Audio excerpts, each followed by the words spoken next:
Okay, as we've been thinking about building our plumbing, now is the time we're going to start thinking through what we've been calling the mission funnel, but also the mission funnel across the different stages of your church plan you're going to want to think to before you get there. What I'm going to do is I'm going to fill this in, and then I'm going to talk to you about some of the key considerations you're going to want to think about as you're mapping out with your launch team, pre-launch, launch and 50 plus. Obviously you can go to another layer under here, a church stage, if you're launching with a bigger launch team or you want to map out where it might go in the future. I'm just going to work with these three and then I'll talk them through. Give me a second.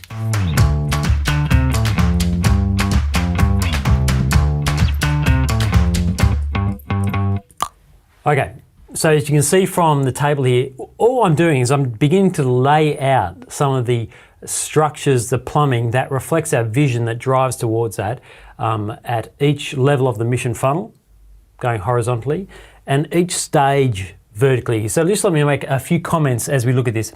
First, you have to decide at each stage what is realistic to do that. We've mentioned that before. You don't want to over-program, over-structure, over-commit your whole church. And so when you launch, there are certain things that you are going to be able to do, and I would argue the fewer things you do that are more effective, the better.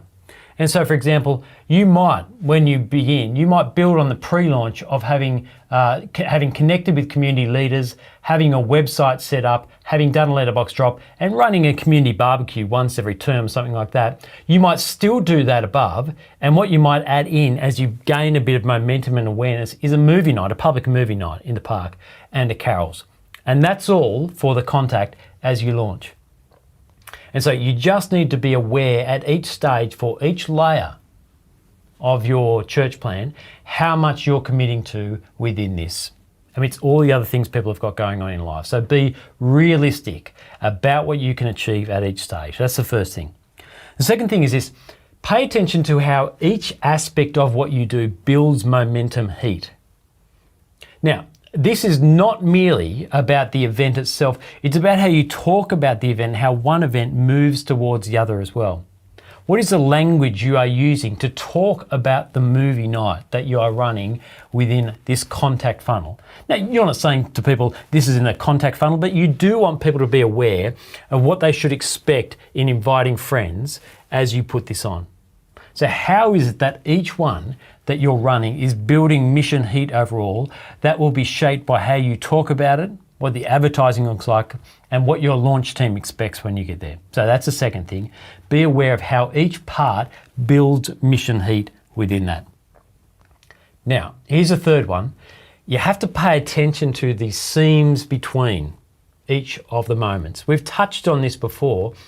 The complexity in a church plant, when you're pushing through barriers here, is the seams aren't merely horizontal, they're vertical.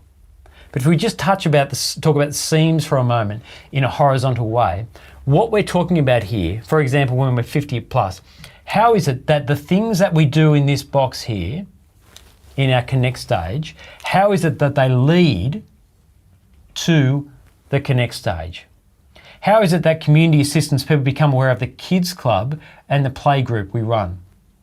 Or if we started a sharing story nights here, that is in a local restaurant where we hire out the restaurant and people talk about the things they're passionate about, and we're still running that, but in an even better, more organised, slick way here because we've got a few more resources.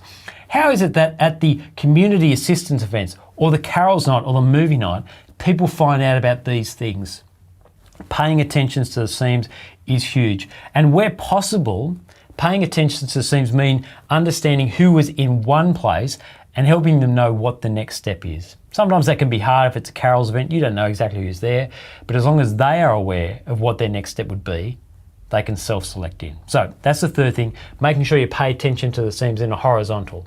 Now, the fourth thing touches on the vertical seams, but the vertical seams really are paying attention to the fact, as I've mentioned in a previous podcast and ebook and video of this, is that you are aiming to, where possible, build upon what came before.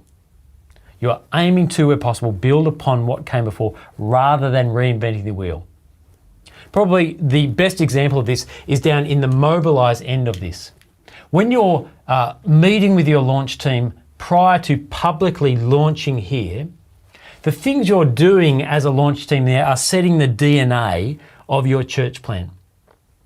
The other thing you want it to be doing at that point as you're meeting with them is introducing them to the tools and the structures and the plumbing that you will use post-launch. So for example, if you're meeting as a team beforehand, run through the life course or Christian Explored, whatever you choose to do up here, use it so people see it and build confidence. So when you launch, and you might run the life course publicly, well, everyone is aware. Now you can see over here that the seam here is from the launch team over to here, whether it's trusting the Bible or whether it's follow-up reading. You can see one-on-one reading beforehand, which might be the primary means of evangelism pre-launch. You've used those skills that you've developed, that DNA you've set, here in one-on-one Bible reading follow-up. So if you run the life course in the launch or the 50 plus, wherever you can manage it, the follow-up might not be another course, but might be the one-on-one Bible reading that you've established here and you've grown here that people can follow up one-on-one with. The goal here is to build on what you've come beforehand. Coffee for newbies, easy night. After church, if it's in the evening, in the morning, that's what you run, just getting people together once a month. It might be that there's a newcomers night here that you launch a whole night separate from Sunday so you've got more time. It might be here that you run a membership course. You can see that down here. Whatever it is, you need to pay attention to the seams both horizontally and vertically, and where possible, build on what came before rather than reinventing the wheel. As you think about your planning, you're thinking through how you contact, connect, see people converted and mobilise the body throughout all of this, and how you plan out before you get there the pre-launch, launch, 50 plus and other barriers so that you can make the most of the momentum you are building and so you can reach the people you are planting to reach.